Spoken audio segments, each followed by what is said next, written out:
Hi there, Loren Crawford. Time again for another chat. Today I wanted to talk to you about yoga and the spirit. And I'm going to propose a 3-point plan to connect more to the spiritual aspect of yoga. What we often hear as a definition of yoga is the union of body, mind, and spirit. If we look around at how we practice yoga now in these modern times in the West, we can understand the body aspect of yoga. We do physical practice, we go to classes, we do asana. And so that's pretty obvious, the body stuff. People love that, it's great, we feel good. The mental side of it, so body, mind, so the mind side of it, might be a little bit different. Well, how does the mind get impacted by practicing yoga?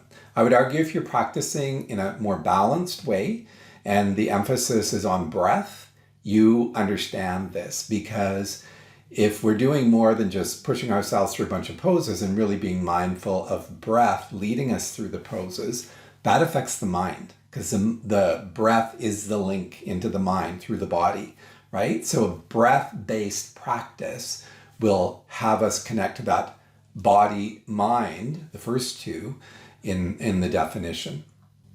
And with respect to the mind, what we see is in a balanced approach to yoga, we are calmer, we're more grounded, we have the capacity to make better judgments, better decisions, we develop more patience, these sorts of things. So we can see over time when practicing yoga, the impact of practice on the body and mind.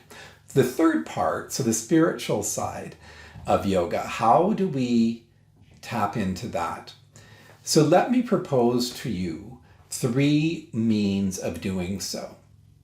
The first thing I'm going to suggest is regular daily practice. Of course, I'm always harping on that. But getting some time on your mat every day. And the recommendation is the same time or close to the same time every day and the same location. Why? Because this creates a certain energy. An energy around which when you come to the mat and you're doing, even if it's just a round of sun salutes, you're doing that as your practice to get your day going. There's a certain synergy that develops in your system.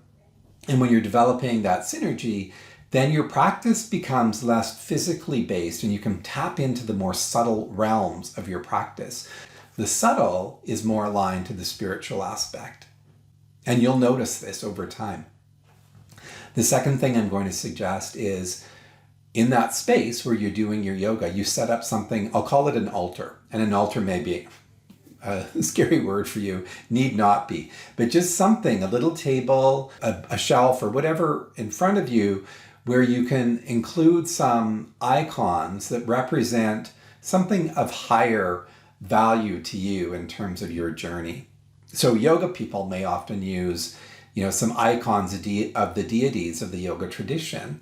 You can think about a Ganesha statue, for example, the elephant boy, or you can think about Shiva. There are many, many different icons representing Shiva. So those may be on your table or your shelf, whatever you're using as your altar. You could also have a nice cloth covering it. You could have a candle sitting there in reference to spiritual light, right? If you're a Christian, you may have a cross. You may have an Om symbol. You may have an image of your teacher or someone who inspires you on that spiritual level. Maybe it's Gandhi, it could be Mother Teresa. There's lots of those individuals. So setting up that altar where you do your practice can be really, really powerful. And again, uplifting and taking what you're doing to a whole new level. The third and final thing I'll talk about is at the end of your practice, just spending time to offer up the effects, the fruits as we call it in yoga, the fruits of your practice to the tradition of yoga. If you're studying with me and my teachers, then also to this lineage and the sages of this lineage, the sages of the tradition of yoga writ large, offering up the fruits of your practice to them.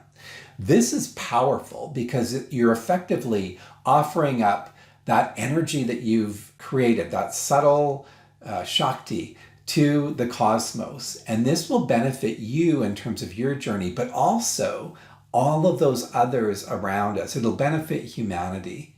So you can do that to wrap up your practice. Keep it simple. Those are three really simple steps to building the spirit side of body, mind, and spirit into your practice. So you might ask why? Why even bother? Well, if you think of this tradition of yoga in terms of its history, where it comes from, what it's all about, it's really a holistic system of well-being. It's not just a fancy exercise regime. It's not a weight loss program. It's way more than many of us in the West have conceptualized it as. So let's look at it from this place of just shifting a little bit of how we do the work to making it that what it is, a holistic system of healing, of transformation, of well-being. When we start to practice this way or bring more spiritual elements into it, we are less connected to that which binds us to this level. So our physical form, our identity, our jobs, our bank accounts, our status, all of those things that provide meaning to who we are in this life, we start to recognize and connect to the higher self, the self that is perfect and everlasting, the self that's not bound to this space and time. So I invite you to bring more of this spiritual aspect into your practice. You'll be pleasantly surprised how it shifts things and how it can make you feel. It can help to take your practice to a deeper and much more personal level. Good luck with it, and if you have any questions, don't hesitate to send me a note, and you can fill in your comments in the section below. And if you haven't already, sign up for my ongoing messages. Take care.